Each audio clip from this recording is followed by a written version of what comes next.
만나서 반갑습니다. 오늘은 32강 칭의나 무엇인가에 대해서 말씀을 드리고자 합니다.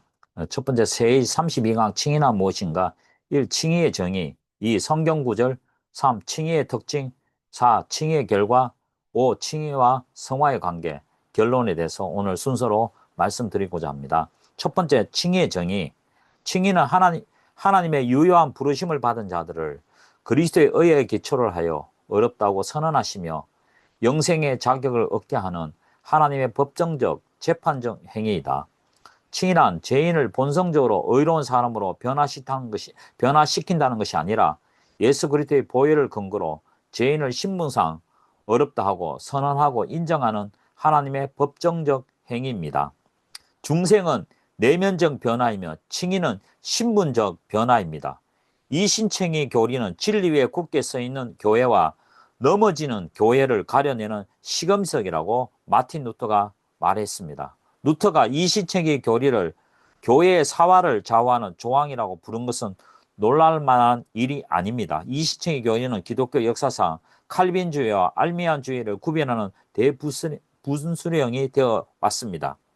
교회가 서고 넘어짐이란 이 교리를 받아들일 때 성경적인 바른 교회가 세워지며 그렇지 않을 때는 타락한 교회가 될 수밖에 없다는 뜻입니다.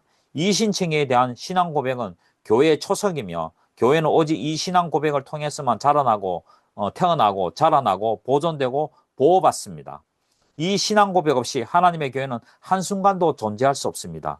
칭의는 사람이 어렵게 되거나 선하게 되거나 바르게 교육되거나 거룩해지는 것을 의미하는 것이 결코 아닙니다. 칭의에서 사람은 어렵게 되는 것이 아니라 어렵다고 선포되는 것입니다. 칭의는 자신의 율법을 집행하시는 재판관이신 하나님이 그리스도의 의로 인해 율법에 대해 만족하셨다고 말씀하시는 것입니다. 그러므로 칭의는 선언적, 법정적 행동입니다.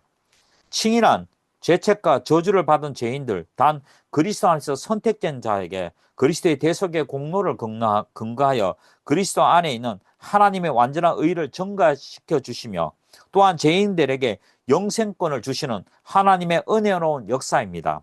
칼빈에 의하면 칭의는 하나님께서 우리를 의인으로 받아주시며 은혜를 베풀어 주시는 것입니다. 칭의는 죄를 용서하는 것과 그리스도의 의를 우리에게 증가하는 것입니다. 그리스도의 의가 법적으로 우리의 것이 된 결과로 형벌받을 책임에서 해방되고 순종함으로 약속된 모든 상들이 우리에게 속한다는 것을 선고하는 것입니다. 칭의는 하나님 율법의 요구를 완전히 만족해 하신 그리스도의 의가 죄인들에게 대가 없이 증가되는 은혜를 의미합니다. 그러므로 칭의는 하나님의 율법을 무시하는 불법적 행위가 아닙니다. 그리스도의 순종과 죽음은 하나님의 율법의 요구를 만족해 하신 대속적 행위입니다.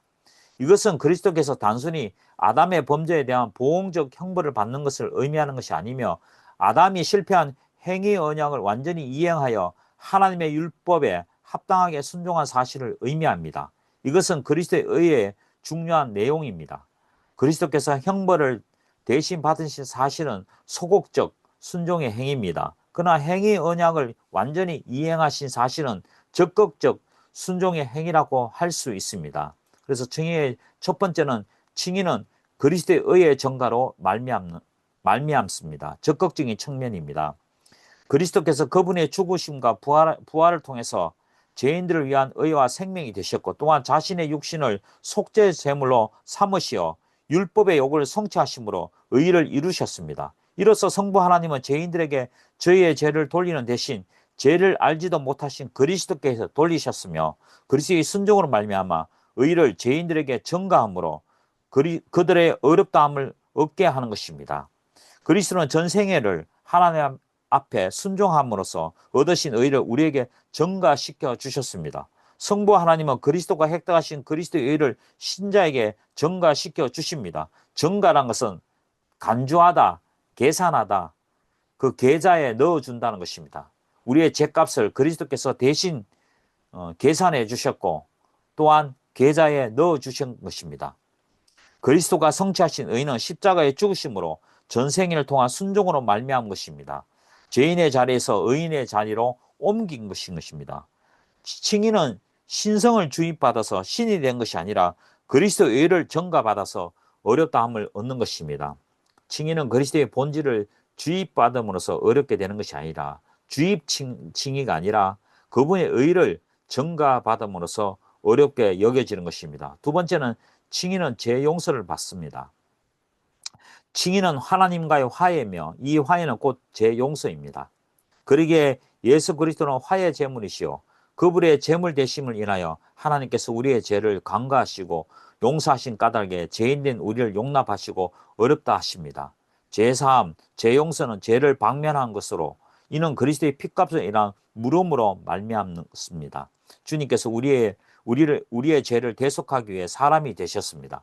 이 사람을 힘입어 우리가 제사함을 얻게 되었습니다.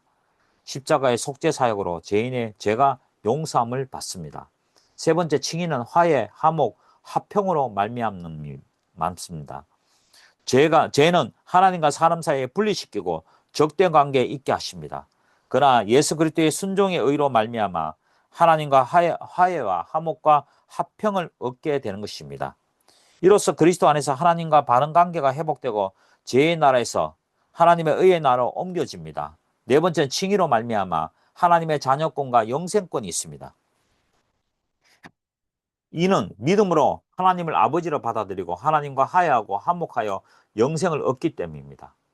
칭의의 선물은 자질이 아니라 거저 전가해 주신 의로서 오직 그리스도의 중보로만 역사하십니다.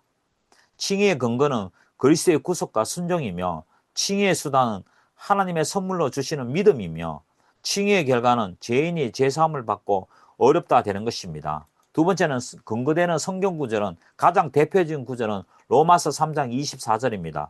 그리스도 예수 안에 있는 속량으로 말미암아 하나님의 은혜로 값없이 어렵다 하심을 얻은 자가 되었느니라.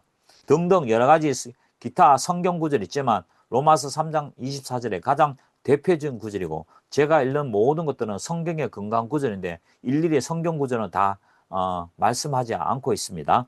칭의의 근거는 인간의 자질이나 선행 공로에 있지 않습니다. 범죄로 타락한 인간은 전적으로 부패하고 전적으로 무능해졌기 때문에 영적으로 영적 선을 위한 어떤 노력이나 공로도 있을 수 없습니다. 칭의의 근거는 예수 그리스도의 공로에 근거한 것입니다. 예수 그리스도의 의는 십자가의 단번에 성취하신 의입니다. 그러므로 칭의의 기초와 근거는 예수 그리스도와 그분의 십자가뿐입니다. 십자가에서 대속적인 죽음으로 성취하신 구속 사역에 의한 의입니다. 칭의는 인간의 어떤 노력이나 개입되지 아니하며 오직 하나님의 주권적 은총에 의해서만 얻어지는 것입니다.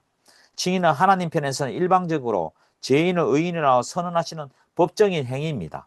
그러므로 칭의는 신분의 변화를 가져오는 것이지 중생이나 회개 같은 내면적인 삶의 변화를 가져오는 것이 아닙니다. 세 번째는 칭의의 특징입니다. 첫 번째는 칭의는 다시 반복되지만 하나님의 법정적인 선언입니다. 칭의는 법정적 용어이며 법정 판결과 관련이 있는 언어입니다. 죄 있는 자에게는 죄인이라고 선언하고 죄 없는 자에게는 의인이라고 선언한 것이 하나님의 법정 판결입니다. 칭의는 사람의 내면에서 성품을 변화를 일으켜 몸이 직접 경험하는 것이 아니고 하나님께서 선포하고 인정한 것이기 때문에 법정적입니다. 죄인을 신분상 법적으로 어렵다고 선포한다는 말은 성질상으로는 죄인 그대로 있다는 뜻이 함축되어 있습니다. 두 번째는 칭의는 신분상 변화입니다. 이 칭의는 사단 마귀가 선언하는 정죄와 반대되는 것으로 믿는 순간에 선언되는 바 순간적으로 신분의 변화입니다. 죄인의 신분에서 의인의 신분으로 바뀌고 마귀의 종에서 하나님의 자녀로 그 신분이 변화되는 것입니다. 세 번째, 칭의는 단 이례적입니다. 반복적이지 않습니다. 칭의는 하나님의 죄인이 어렵다고 선언하신 바 이례적인 선포적인 행위입니다. 하나님의 칭의의 역사는 단번에 단행됩니다.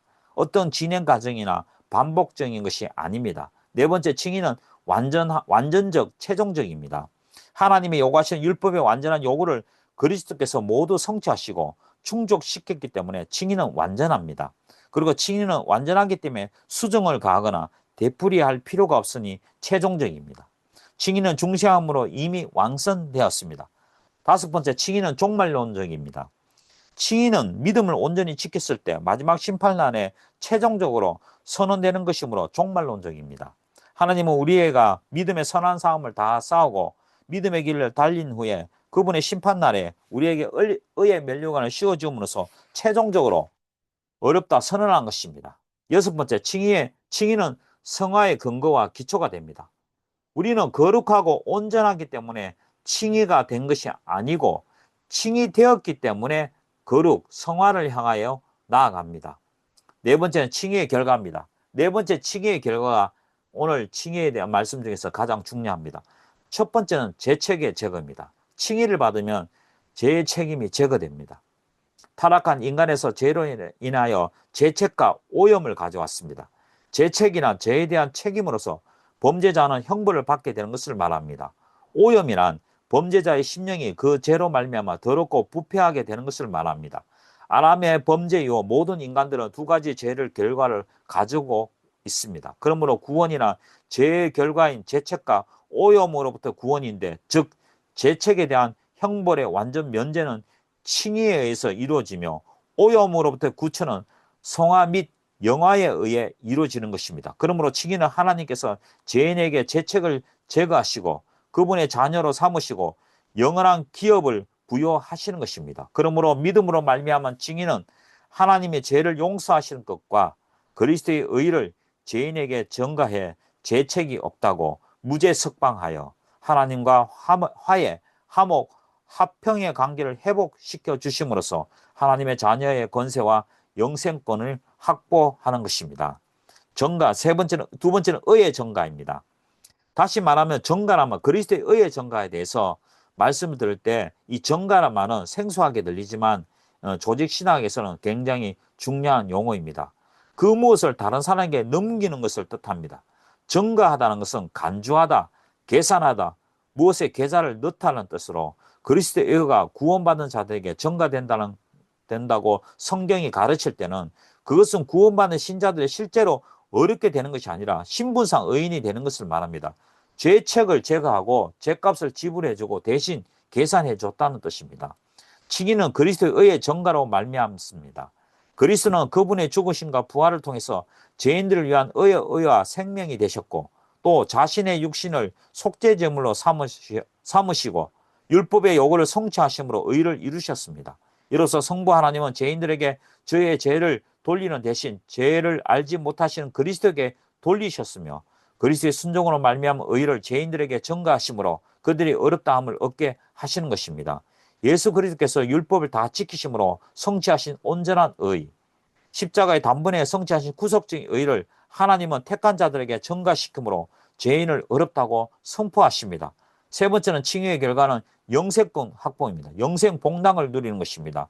칭의의 적극적인 면에서 영생의 천국권입니다. 이 요소는 그리스도께서 죄인을 위하여 영생의 공로를 세울 목적으로 아담이 완전한 상태에서 가졌던 언약 관계에 들어가신 것을 말합니다. 칭의된 자의 기업은 사죄와 함께 내세의 영원한 행복을 포함하고 있습니다. 믿음으로 칭의된 성도들은 영생의 후사들입니다. 상속자들입니다. 그러므로 칭의는 그 자체로 영생의 나라에 들어갈 권리를 갖게 됨을 의미합니다. 칭의의 결과는 죄책의 제거, 의의 전과 영생권 확보에 대해서 꼭 기억하고 외워두시면 좋겠습니다. 다섯 번째는 칭의와 성화의 관계입니다.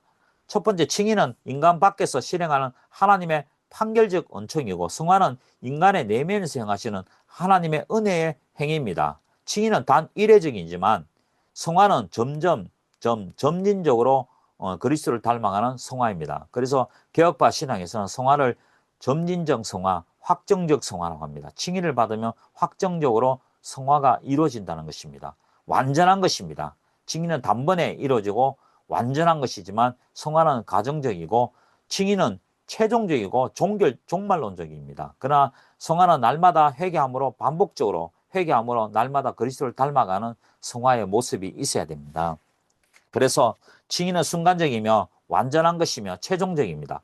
성화는 점진적이지만 칭의는 적극적이고 단 이례적입니다.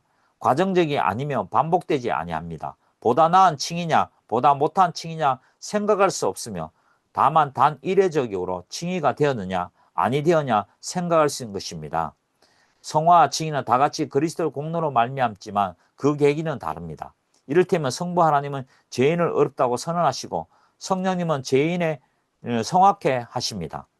칭의는 양자와의 관계에서 보면 하나님께서는 죄인의 죄를 사하시고 하나님의 자녀로 삼으시고 영원한 기업을 얻게 하시는 하나님의 은혜이지만 성화의 관계에서 보면 죄인의 내면적 부패성을 부분적으로 제거하시고 갱신하여 죄인을 내면적으로 변화시켜서 하나님의 아들의 형상을 본받게 하시는 하나님의 은혜입니다. 성화는 소극적으로 아들의 형상을 본받게 하시는 하나님의 은혜입니다. 성화는 소극적으로도 도덕적인 성질로부터 죄의 형벌을 제거하며 적극적으로는 생명의 새 원소를 점진적으로 주입하고 성장케 하는 것이라고 할 수 있습니다.